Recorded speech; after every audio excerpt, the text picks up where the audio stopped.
So hey everybody, I hope you guys are doing super well. So आज इस topic में हम लोग बात करने वाले हैं मेंटेनेंस कैलोरीज के बारे में। बेसिकली मेंटेनेंस कैलोरीज, बल्किंग और कटिंग तीनों के बारे में। बट सबसे पहले आपको मेंटेनेंस कैलोरीज पता होनी चाहिए, है ना। अपनी बल्किंग या फिर कटिंग कुछ भी स्टार्ट करने से पहले you just have to know about your maintenance calories. तो सबसे पहले हम बात करेंगे आज इस वीडियो में मेंटेनेंस कैलोरीज के बारे में, क्योंकि बहुत सारे लोग अपनी मेंटेनेंस कैलोरीज खाकर ही अपना एक बहुत अच्छा फिजिक का गोल पूरा कर सकते हैं। बट उन्हें फिर भी ऐसा लगता रहता है कि मुझे कट करना चाहिए या फिर बल्क करना चाहिए। तो आगे हम वीडियो में बात करेंगे कि आपको एक्चुअल में कट या बल्क करना भी है, और अगर करना है तो कितना डेफिशिएट या फिर कितना सरप्लस में आप लोग खाओगे या कैसे आप करोगे, एवरीथिंग आज हम डिस्कस करने वाले हैं। So let's start this video. तो चलो अब हम लोग ये जान लेते हैं कि मेंटेनेंस कैलोरी एक्चुअल में होता क्या है। सो सिंपल सी चीज़ है, बाय फॉलोइंग दिस स्ट्रक्चर ना ही आपका वेट गेन होता है ना ही आपका फैट लॉस होता है। आपका वेट एक जगह पे स्टेबल रहता है। दिस इज सिंपल कि आप लोग एक वेट के साथ, सिंपल अगर आप लोग 3000 कैलोरीज आपके मेंटेनेंस कैलोरीज है, जो मैं आगे बताऊंगा आप लोगों को कि आप लोग कैसे फाइंड आउट करोगे अपनी मेंटेनेंस कैलोरी। तो 3000 कैलोरीज आप लोग एवरी डे खा रहे हो फॉर लास्ट 2-3 मंथ्स, है ना। तो उसमें ना ही आपका वेट गेन होगा ना ही आपका फैट लॉस होगा। आप लोग एक वेट पे रहोगे, लेकिन आपका धीरे धीरे आपके बॉडी में प्रोग्रेस आएगा, आपका मसल मास इंक्रीज होगा। सो बहुत सारे लोग अभी भी कंफ्यूज होते हैं कि यार देखो कि ना ही मैं मोटा हूँ ना ही मैं पतला हूँ, तो मैं करूँ क्या। तो अगर आप बहुत ज़्यादा मोटे नहीं हो या फिर आप बहुत ज़्यादा पतले नहीं हो, आप लीन बॉडी है आपकी, तो आप लोगों को मेंटेनेंस कैलोरीज में खाना चाहिए, जिसकी वजह से आप लोगों की धीरे धीरे एक अच्छी ग्रोथ होगी और आपका मेटाबॉलिक हेल्थ भी अच्छा रहेगा। तो चलो अब हम फटाफट से ये चीज़ जान लेते हैं कि आप लोग अपनी डेली मेंटेनेंस कैलोरीज को फाइंड आउट कैसे करोगे। क्योंकि अगर आपको फैट लॉस करना है या फिर आप लोगों को वेट गेन करना है, उसके लिए भी आपको अपनी मेंटेनेंस कैलोरीज एक्चुअल में पता होनी ज़रूरी है। तो अगर आपको अपना बॉडी वेट और अपनी हाइट 70 मीटर्स में प्रॉपरली पता है, तो ये फॉर्मूला एग्जैक्टली आपके लिए काम करेगा, और इसकी वजह से ही आप अपनी बॉडी का BMR मीन्स बॉडी का मेटाबॉलिक रेट अच्छे से देख पाओगे। सो बॉडी मेटाबॉलिक रेट देखने के लिए आप लोगों को स्क्रीन पे आ रहा होगा एक फॉर्मूला। तो ये गर्ल्स एंड बॉयज़ दोनों के लिए है, थोड़ा सा बस फ़र्क है इसके अंदर, इसलिए दोनों का अलग अलग आ चुका है। तो इस फॉर्मूला के अंदर टोटल अपनी डिटेल्स डालें, मीन्स दो ही चीज़ें डालनी है, अपना बॉडी वेट और अपनी हाइट आपने डालनी है 70 मीटर्स में। ये डालने के बाद आपको पता चल जाएगा आपका BMR। इसके बाद हम आ जाते हैं सेकंड स्टेप पे, जहाँ पे आपको पता होना चाहिए अपना TDEE means total daily energy expenditure. अगर आप लोग दिन में, मतलब दिन में 2 बार नहीं तो एक बार जिम ज़रूर जाते हो, बट आप लोग 7 के 7 दिन जिम जाते हो, बट उसके अलावा आपके पास एक्स्ट्रा कोई काम नहीं होता, आप लोग जॉब नहीं जाते, आप लोग अपनी मील्स लेते हो, जिम जाते हो, वहाँ पे इंटेंस वर्कआउट करते हो, बट आपका ओवरऑल डे जिम के अलावा बहुत ज़्यादा बिजी नहीं होता, तो आपका TDEE आएगा 1.725। लेकिन अगर आप बहुत ज़्यादा, आपका दिन बहुत ज़्यादा बिजी रहता है, हेक्टिक रहता है, आप लोग जिम में भी इंटेंस वर्कआउट करते हो, आप लोग जॉब भी जाते हो, वहाँ पे 12-13 घंटे की जॉब करते हो और पूरा दिन बहुत हेक्टिक है, तो अगर तो आपका TDEE आएगा 1.9। तो कुछ भी नहीं करना आपको, आपका जो BMR निकल के आया है, BMR इंटू 1.725 या फिर BMR into 1.9 according to your daily activity, कि आपका दिन बहुत ज़्यादा हेक्टिक है या फिर सिर्फ आप लोग इंटेंस वर्कआउट करते हो और आपका दिन थोड़ा बहुत बिजी रहता है, लेकिन आप लोग एक्टिव हो बहुत ज़्यादा। जब आप लोग अपना BMR इंटू 1.725 या फिर BMR इंटू 1.9 करोगे, तो एग्जैक्टली जो नंबर निकल के आएगा वो है आपकी डेली मेंटेनेंस कैलोरीज। तो 60 किलो का जो इंसान है उसकी निकल के आएगी अराउंड 3100 कैलोरी के हिसाब से। सो 3100 कैलोरी आपकी मेंटेनेंस कैलोरी है, अगर आप बहुत ज़्यादा मोटे नहीं हो, आप बहुत ज़्यादा पतले नहीं हो, ठीक है। तो आप लोगों को, अगर आपकी बॉडी लीन है, तो आप लोग मेंटेनेंस कैलोरीज में ही खाओ, और मेंटेनेंस कैलोरीज में कितना परसेंट फैट, कितना परसेंट प्रोटीन और कितना परसेंट आपका कार्ब्स रहेगा वो भी मैं आगे बताऊंगा। लेकिन अगर यही सेम आगे मेंटेनेंस कैलोरीज में ही अगर आपको कट करना है, अगर आपको लग रहा है कि आप मोटे हो, आपको कट करना है, तो always go for 300 to 400 calorie deficit. यानी 3000 कैलोरीज अगर आपकी निकल के आई है मोटी मोटी, आप एग्जांपल के लिए ले लो, तो उसके अंदर 400 कैलोरी आप लोग कम कर दो। लेकिन अगर आपको बल्क करना है तो 400 कैलोरी प्लस कर दो। इसके अलावा कोई और एक्स्ट्रा रूल नहीं होता। तो ये बेसिक है, इसमें स्टिक रहोगे, लाइफ में बहुत अच्छे से आपकी बॉडी ग्रो हो जाएगी। बट आपको पता होना चाहिए कि एक्चुअल में आपको गेन करना है, कट करना है, या फिर मेंटेनेंस कैलोरीज से ही आपका काम चल जाएगा। तो चलो अब हम बात कर लेते हैं थोड़ी सी डाइट के बारे में। लेकिन उससे पहले जैसे आपको मैंने बताया कि कैसे आप लोग अपनी मेंटेनेंस कैलोरीज को फाइंड आउट करोगे और कैसे फैट लॉस या फिर बल्क करने के लिए आप लोग कैलोरी डेफिशिएट या फिर सरप्लस करोगे। लेकिन ये चीज़ यहाँ पे ख़त्म नहीं होती है, क्योंकि आप लोगों को पहले ये चीज़ समझनी पड़ेगी कि कैलोरीज को अपने मैक्रोज में कैसे आप फिट करोगे। मैक्रोज क्या होते हैं आपके? Protein, carbs and fats. तो इसके अंदर अपनी कैलोरीज को आप फिट कैसे करोगे?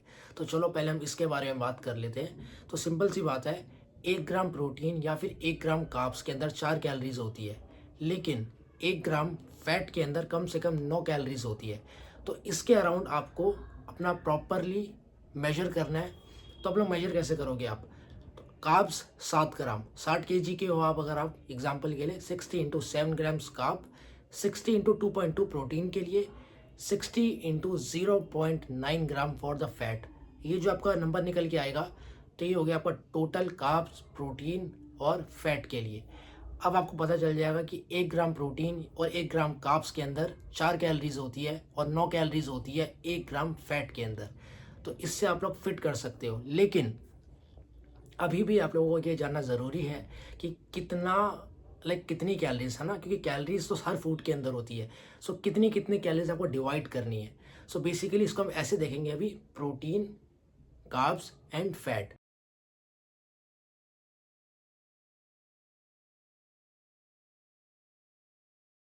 तो एक वीडियो के अंदर सब कुछ बता रहा हूँ ताकि आप लोग अच्छे से समझ पाओ कि कितना कुछ ज़रूरी होता है।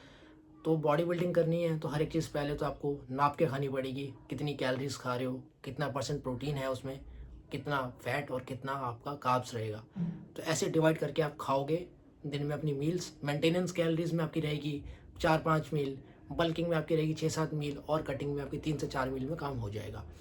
डिपेंड्स ऑन आपका एपेटाइट कैसा है, कितना आप खाते हो, ज़्यादा खा लेते हो आप लोग, कम खा लेते हो, तो उन चीज़ों के ऊपर। अब हम बात कर लेते हैं फाइबर्स के बारे में। तो चलो पहले फाइबर्स के बारे में समझते हैं। तो अब हम लोग जान लेते हैं फाइबर्स के बारे में। वैसे तो आपके ओवरऑल हेल्थ के लिए बहुत ही ज़्यादा अच्छा होता है, इसीलिए उसकी कंजप्शन डेली बेस पे आपको करनी बहुत ज़रूरी है। लेकिन ज़्यादा या कम क्यों होती है? क्योंकि वो उसका एक प्लस और माइनस पॉइंट दोनों है। वो आपके एपेटाइट को कंट्रोल करता है, जिसकी वजह से अगर आप ज़्यादा खाते हो तो आपको लंबे समय तक वो फुलर रखता है, जिसकी वजह से आपको भूख कम लगती है। दैट्स वाई मेंटेनेंस कैलोरीज में आप लोग 30 से 35 ग्राम खा सकते हो।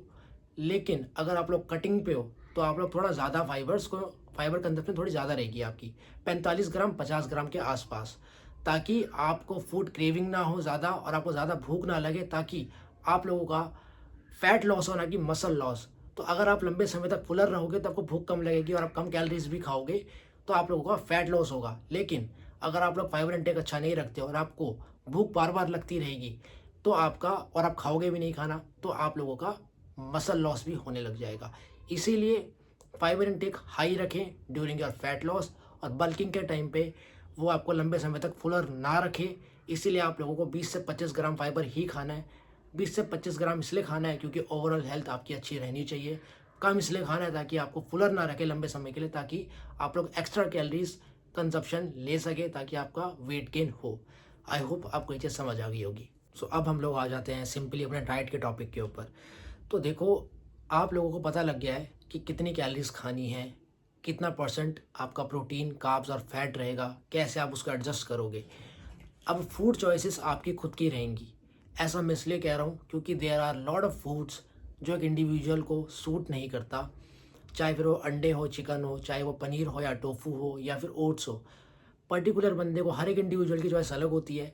किसी को डाइजेस्ट नहीं होता, किसी को सूट नहीं करता ना, किसी को डेयरी प्रोडक्ट सूट नहीं करते। जैसे मुझको डेयरी प्रोडक्ट से कोई एलर्जी नहीं है, बट मुझे ओट्स डाइजेस्ट नहीं होते। बट मेजरली 90% जो लोग फिटनेस के अंदर है उनके लिए ओट्स उनका प्राइमरी सोर्स होता है कार्ब्स का। वो लोग 200-300 ग्राम ओट्स खाते हैं दिन के, पर मैं नहीं खाता इतने सारे ओट्स, है ना। तो वैसे ही आप लोग खुद चूज़ करो कि आपको फूड चॉइसेस कौन सी रखनी है, वेजिटेरियन, नॉन वेजिटेरियन, आपको सब पता होगा, कोई दिक्कत नहीं है। पर 100 ग्राम कितना प्रोटीन, कितना कार्ब्स और कितनी कैलोरीज मिल रही है उसके अंदर, वो चीज़ आप लोग खुद देखो। एक दिन बैठो 1 घंटा और लिखो, और उसके हिसाब से डाइट बनाओ अपनी। बट अगर आप चाहते हो कि मैं डाइट आपकी बनाऊं, so you can join my Instagram account. उधर आप मुझे डीएम करो और वहाँ पे 1200 रुपये मेरी फ़ीस है पूरे महीने की। तो उसमें एक्सपेरिमेंट्स आप लोग कर सकते हो, मैं आपको लिख के दूँगा। अगर आपको सूट नहीं करता मैं दोबारा लिख के दूँगा आपको डाइट। तो मैं आपके लिए मेहनत करूँगा, तो उसके लिए I am charging you 1200 rupees for 1 month. तो अगर आपको मेहनत नहीं करनी है तो आप मुझे मैसेज कर सकते हो, मैं आपको लिख दूँगा डाइट आपकी। उसके अलावा अब हम लोग बात कर लेते हैं अपने मैक्रोज़ हमने पूरे जान लिए, कितनी कैलोरीज़ खानी है, कितने मैक्रोज़ लेने हैं। एक और इम्पॉर्टेंट चीज़ जिसको आप कभी मत भूलना, पर सब लोग भूल जाते हैं, वो है आपके माइक्रो न्यूट्रिएंट्स। आपके like zinc, magnesium, calcium, iron, आपकी सारी मल्टीविटामिन्स। अब मल्टीविटामिन्स की अगर मैं बात करूं तो सारे के सारे लोग एक मल्टीविटामिन यूज़ करते हैं जिसके अंदर उनको मल्टीविटामिन्स मिल जाती है ना, विटामिन्स की पूर्ति एक कैप्सूल से, एक टैबलेट से हो जाती है, उन्हें ऐसा लगता है। But that is genuinely wrong, क्योंकि हमारी कम से कम 8-9 विटामिन्स होती हैं जो हमारी बॉडी की नीड है। मुझे नहीं लगता और ये पॉसिबल जेन्युइनली नहीं है कि 8-9 विटामिन्स एक टैबलेट के अंदर पर्याप्त मात्रा में हो जिससे आपकी डेली नीड्स पूरी हो जाए। सो जितना हो सके आप लोग अलग से सारी टैबलेट्स खरीदो, तो विच इज़ लाइक आप vitamin D, vitamin C, vitamin K, vitamin E, C, vitamin B complex, B6, B12, B1, B2, B3, folate, zinc, magnesium, calcium, iron, omega 3, ये सारी चीज़ें आपको एक मल्टीविटामिन में नहीं मिल सकती। तो इसके लिए आप अलग से सारी सेपरेट खरीदो। बट ऑलवेज रिमेंबर, जो भी विटामिन्स आपके फैट सोल्यूबल होते हैं उनको आप ओवरडोज ना करें। तो हमेशा जान लें कि कौन से विटामिन्स ऐसे होते हैं जो फैट सोल्यूबल होते हैं, लाइक विटामिन के, ई, सी, ये फैट सोल्यूबल होते हैं, तो इनको आप लोगों को ओवरडोज कभी नहीं करना है। उसके अलावा जो और आपकी और विटामिन्स हैं उनको आप ओवरडोज उनको भी ना करें, बट एटलीस्ट आप लोग अगर कर भी लेते हो तो एज सच इतनी कोई दिक्कत नहीं आएगी जितनी आपको आ सकती है हेल्थ इश्यूज़ अगर आप फैट सोल्यूबल विटामिन्स को ओवरडोज करते हैं। उसके अलावा अगर आप लोग ओमेगा 3 यूज़ करते हैं तो ओमेगा 3 फ्लैक्सीड ऑयल यूज़ करें बेसिकली, क्योंकि फ़िश ऑयल पहली बात वेजिटेरियन लोग वैसे ही नहीं खाते, और जो लोग नॉन वेजिटेरियन हैं और जो लोग फ़िश ऑयल खा लेते हैं उनको एक चीज़ समझनी पड़ेगी कि फ़िश ऑयल कुछ वैसी है जैसे मार्केट के अंदर शीलाजीत है, बस मार्केटिंग है बट रिजल्ट्स ज़ीरो है। मैं इसके ऊपर एक अलग से टॉपिक बना दूंगा अगर आप लोग चाहोगे कि मार्केट में ऐसे कौन कौन से सप्लीमेंट्स हैं जिनकी सिर्फ मार्केटिंग अच्छी है लेकिन जेन्युइनली उनका यूसेज बहुत ही बेकार है। बाकी अगर आपको यूज़ करना ही है ओमेगा 3 फ़िश ऑयल या फिर ओमेगा 3 फ्लैक्सीड ऑयल, तो दोनों में से जो बेहतर है वो है सबसे बेस्ट ओमेगा 3 फ्लैक्सीड ऑयल। और अगर आप लोगों को एक अच्छी कंपनी का ओमेगा 3 फ्लैक्सीड ऑयल चाहिए सो आप लोग भी जाके परचेज़ कर सकते हो फ्रॉम बीस्ट लाइफ। मैं भी यूज़ कर रहा हूँ, बहुत अच्छे रिजल्ट्स हैं। आप लोग मेरे इंस्टाग्राम अकाउंट पर जाके देख सकते हो मेरी फिजिक अपडेट। और ओमेगा 3 आपकी रिकवरी, आपकी बॉडी के इन्फॉर्मेशन के लिए बहुत ही ज़्यादा बेहतरीन चीज़ है। तो आप लोग जाओ और मेरा इंस्टाग्राम हैंडल पे चेकआउट कर सकते हो जिसमें मैंने बहुत सारी रील्स डाली हुई है, मेरी फिजिक अपडेट देख सकते हो, और उसके अंदर ओमेगा 3 फैटी एसिड का भी बहुत बड़ा रोल है। सो अगर आप लोगों को भी खरीदनी है 20 लाइफ से ओमेगा 3 फ्लैक्सीड ऑयल तो अभी जाओ और परचेज़ करो। मेरा कोई कूपन कोड नहीं है भाई, ठीक है, बट जेन्युइनली ये बहुत अच्छा प्रोडक्ट है इसलिए मैं आप लोगों को रिकमेंड कर रहा हूँ। सो अब हम आ जाते हैं दोबारा अपने टॉपिक के ऊपर कि अपनी मैक्रोस एंड माइक्रोस दोनों को आप लोगों को ढंग से पूरा करना है डेली बेस पे। अगर आप कंज्यूम कर रहे हो और अगर आप लोग ट्रैक नहीं कर रहे अपना प्रोग्रेस तो आप लोगों की सारी चीज़ें बेकार है। सो प्लीज़ हर एक चीज़ को नाप के प्रोग्रेस करके खाओ और जिम जाओ, अच्छे से जाकर ट्रेनिंग करो, आपको रिजल्ट्स खुद से मिलेंगे। आई होप आपको समझ आ गया होगा कि अभी आप लोगों को मेंटेनेंस कैलोरीज में खाना है, फैट लॉस करना है या फिर वेट गेन करना है। और अगर अभी भी नहीं समझ आया है तो आप मुझे कमेंट कर सकते हो, मैं इसके ऊपर अगेन एक और बहुत ही ज़्यादा डीप वीडियो बना दूंगा। खैर मिलते हैं नेक्स्ट वीडियो में। आई होप आपको ये वीडियो समझ आई हो एंड सपोर्ट बनाए रखना भाई। बाय।